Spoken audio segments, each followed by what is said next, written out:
ஹே guys எல்லாருக்கும் வணக்கம், welcome back to my channel. So இந்த வீடியோவில் இந்த லுக் எப்படி க்ரியேட் பண்ணலாம் தான் வந்து காமிச்சிருக்கேன். ரொம்ப அஃபோர்டபுள் ப்ரைஸில் இருக்க ப்ராடக்ட்ஸ் மட்டுமே வச்சு இந்த லுக் க்ரியேட் பண்ணியிருக்கேன். நீங்கள் பிரைட்ஸ்மேடாக இருந்தாலும் சரி, இல்லை பிரைட்ஸாக இருந்தாலும் சரி, யார் வேணாலும் இந்த மேக்கப் வந்து அச்சீவ் பண்ணலாம். ஸோ எல்லாமே வந்து எல்லா ப்ராடக்ட்ஸோட லிங்க்கும் வந்து நான் கீழே டிஸ்கிரிப்ஷனில் ஆட் பண்ணிடுறேன். ஸோ வாங்க வீடியோக்குள்ளே போகலாம். மேக்கப் இல்லாமல் என்னோடய ஸ்கின் வந்து இப்படி தான் இருக்கும். டார்க் சர்க்கிள்ஸ், டார்க் ஸ்பாட்ஸ் சொல்லிட்டு ஒரு ப்ராப்ளமேட்டிக் ஸ்கின்னாக தான் இருக்கும். ஸோ ஃபஸ்ட்டு நான் வந்து டெர்மாக்கோவோடைய சீரம் வந்து ஆட் பண்ணிக்கிறேன். என்ன சீரம்லாம் சொல்லிட்டு நான் டிஸ்கிரிப்ஷனில் லிங்க் ஆட் பண்ணுறேன். ஸோ சீரம் போட்டுட்டு லிப் பாம் கழித்து தான் நான் வந்து மாய்ஸ்சரைசர் போடுவேன். சீரம் மாய்ஸ்சரைசர் ரெண்டும் ஒன்றா போட்டால் அதுவே நம்மளுக்கு ஒரு மாதிரி ஆயிலி ஆகிற மாதிரி இருக்கும். ஸோ அதனால் ஒரு 2 செகண்ட்ஸ் ஆர் 3 செகண்ட்ஸ் நீங்கள் கேப் விட்டுட்டு அடுத்த ஸ்டெப்ஸ்க்கு போங்க. அப்படி இல்லாட்டி ஃபேன் முன்னாடி உக்காந்து கூட நீங்கள் அழகாக மேக்கப் போடலாம். ஸோ நீங்கள் இது வந்து அடுத்தடுத்து மேக்கப் போடுறதுக்கு ஹெல்ப்ஃபுல்லாக இருக்கும். இன்செட்டோடைய ப்ரைமர் தான் எடுத்திருக்கேன். இது 3 in 1. இது வந்து ஒரு மாதிரி சிலிக்கான் பேஸ் ப்ரைமர். இது வந்து சூப்பராக இருக்கும். எல்லாரோடைய ஸ்கின்க்குமே ஈஸியாக செட் ஆகிடும். ஸோ இதை வச்சு தான் என்னோடய மேக்கப் நான் வந்து இன்றைக்கி லாங் லாஸ்டிங்காக வச்சுருக்க போகிறேன். ஸோ இந்த ப்ரைமர் தான் வந்து நான் யூஸ் பண்ணியிருக்கேன். கன்சீலர் பேலட்டில் ஆரேஞ்ச் கலர் கன்சீலர் தான் வந்து எடுத்து என்னோடய ஃபுல் ஃபேஸ்க்குமே நான் அப்ளை பண்ணிக்கிறேன். பிகாஸ் எனக்கு அன்ஈவனாக இருக்கும் என்னோடய ஃபுல் ஸ்கின்னுமே. ஸோ அதனால் வந்து under eye, upper eye and என்னோடய அப்பர் லிப்ஸ், அண்டர் லிப்ஸ், அப்புறம் சீக்ஸ் எல்லாமே வந்து நான் ஃபுல்லாக கவர் பண்ணிக்கிறேன். ஸோ ஆரேஞ்ச் கரெக்டர் ஏன் போடுறோம் அப்படின்னு பார்த்திங்கன்னா, நம்மளோட டோனை வந்து ஈவன் டோன் பண்ணுறதுக்காக தான் வந்து நம்ம ஆரஞ்ச் கரெக்டர் யூஸ் பண்ணுறோம்.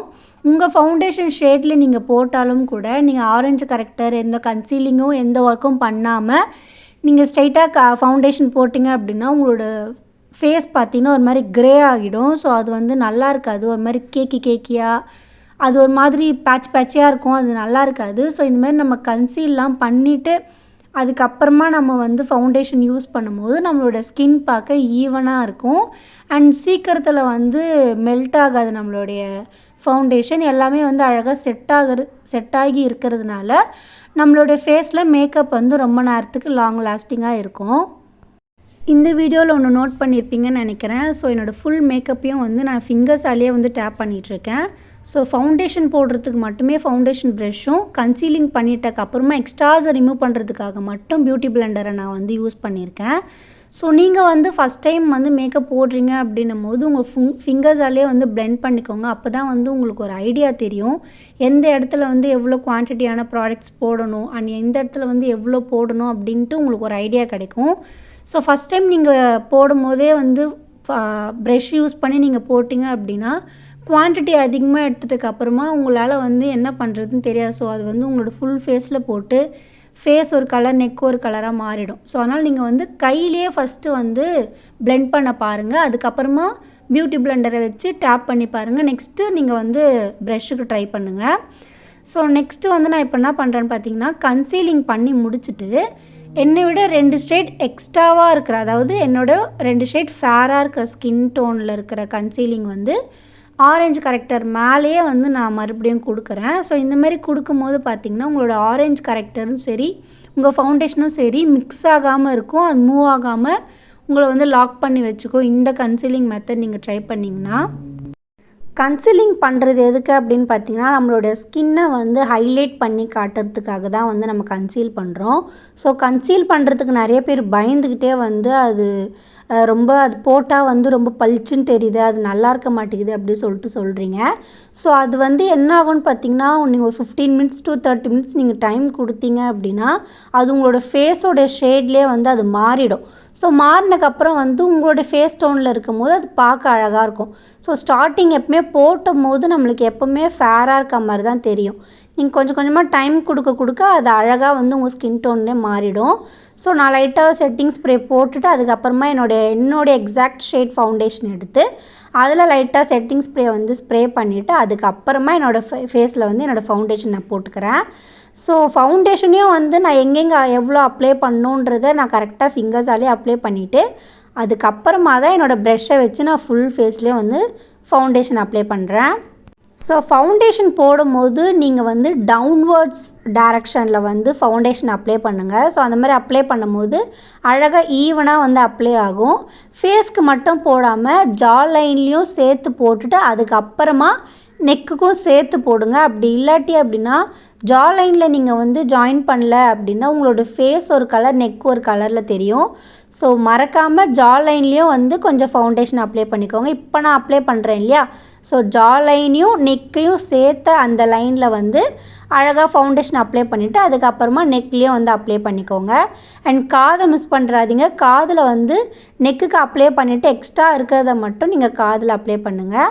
அண்ட் ஃபவுண்டேஷன் போட்டு முடித்தக்கப்புறமா கன்சீலிங் வந்து கொஞ்சம் ஹைலைட் பண்ணி காட்டுறதுக்காக தான், என்னோடய டீ ஜோனை வந்து கொஞ்சம் ஹைலைட் பண்ணி காமிக்கும் போது என்னோடய ஃபேஸ் வந்து அழகாக தெரியும். ஸோ ஈவனாக இல்லாமல் இந்த மாதிரி கன்சீலிங் பண்ணும் போது என்னோடய ஃபேஸ் வந்து ஸ்ட்ரக்சராக தெரியும். ஸோ அதுக்காக தான் வந்து இந்த கன்சீல் பண்ணுறேன்.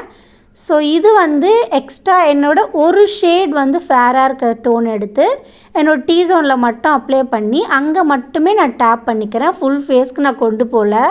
கன்சீல் பண்ணிட்டக்கப்புறமா ஒரு வாட்டி செட்டிங் ஸ்ப்ரே வந்து நான் கொடுத்துக்கிறேன். நெக்ஸ்ட்டு மார்ஸோடைய டிரான்ஸ்லூட் பவுடர் தான் வந்து யூஸ் பண்ணியிருக்கேன். நீங்களே பாருங்கள், நான் போட்டிருக்க இடம் மட்டும் மேட்டாக தெரியும், மற்ற இடம்லாம் ஒரு மாதிரி ஆயிலியாக இருக்கும். ஸோ இதுக்காக தான் வந்து நம்ம செட்டிங் பவுடர் வந்து யூஸ் பண்ணுறோம். இது வந்து ரொம்ப நேரத்துக்கு லாங் லாஸ்டிங்காக வச்சுருக்கோம் உங்களுடைய மேக்கப்.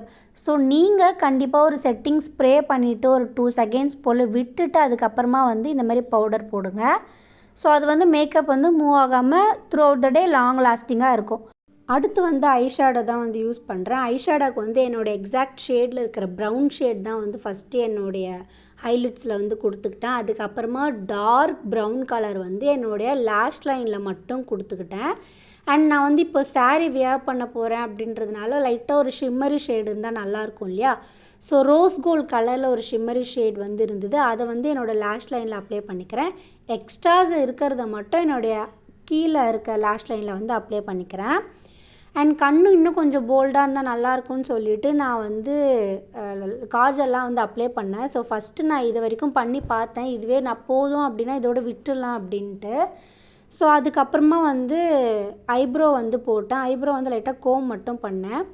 இன்னொன்று என்ன பண்ணேன் அப்படின்னு பார்த்தீங்கன்னா, லிப்ஸ்டிக் வந்து ப்ரௌன் ஷேட் போகலாம். டஸ்கி ஸ்கின்னில் இருக்கிறவங்க மோஸ்ட்லி ப்ரௌன் ஷேட் போட்டால் ரொம்ப அழகாக இருக்கும். ஸோ ப்ரௌன் ஷேட் வந்து எனக்கு இன்னமும் செட் ஆகாத மாதிரி இருந்தது. சரி, அதனால் நான் என்ன பண்ணேன், நடுவில் மட்டும் பிங்க் கலர் வந்து லைட்டாக அப்ளை பண்ணிக்கிட்டேன். ஸோ அது பார்க்க இன்னும் எலகண்ட்டாக அழகாக தெரிஞ்சது ஷேட். ஸோ நீங்கள் வந்து சிங்கிள் ஷேட் மட்டும் யூஸ் பண்ணாமல் ஒரு 2 to 3 ஷேட்ஸ் வந்து மிக்ஸ் அண்ட் மேட்ச் பண்ணி யூஸ் பண்ணிங்கன்னா அது இன்னும் அழகாக தெரியும். அதுக்கப்புறமா நான் வந்து செட்டிங் ஸ்ப்ரே வந்து அடிச்சுக்கிறேன். அப்புறமா கண் இன்னும் கொஞ்சம் போல்டாக, லிப்ஸ்டிக் போட்டக்கப்புறம் தான் கண் இன்னும் கொஞ்சம் போல்டாக இருந்தால் நல்லாயிருக்கும் அப்படின்னு தோணுச்சு. ஸோ அதனால் நான் என்ன பண்ணிக்கிட்டேன்னா காஜல் யூஸ் பண்ணிக்கிட்டேன்.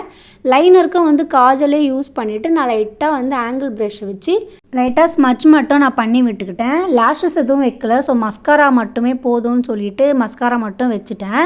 ஸோ இந்த லுக் எனக்கு ரொம்ப பிடிச்சிருந்தது. நீங்கள் ஒரு வெட்டிங்க்கு போகிறீங்க, பிரைட்ஸ்மேடாக இருக்கீங்க, இல்லை பிரைட்ஸே வந்து நீங்கள் இதை ட்ரை பண்ணுறீங்க அப்படின்னா கண்டிப்பாக இந்த மெத்தட்ஸ்லாம் நீங்கள் ட்ரை பண்ணி பாருங்கள். அவ்வளோ சூப்பராக இருந்துச்சு. ஸோ என்ன ஹேர் ஸ்டைல் பண்ணுறதுன்னு தெரியல, யோசிச்சுட்டு இருந்தேன் எந்த மாதிரி ஹேர் ஸ்டைல் பண்ணலாம் அப்படின்னு சொல்லிட்டு. ஸோ வாங்க டக்கு டக்குன்னு சாரீ மாற்றிட்டு போஸ் கொடுக்கலாம். சாரீ மாற்றிட்டேன், பட் ஏதோ ஒன்று குறையுதே அப்படின்னு பார்த்தேன். பொட்டு தான் குறைஞ்சிது. ஸோ பொட்டு வச்சாச்சு. போஸ் கொடுக்கலாமா?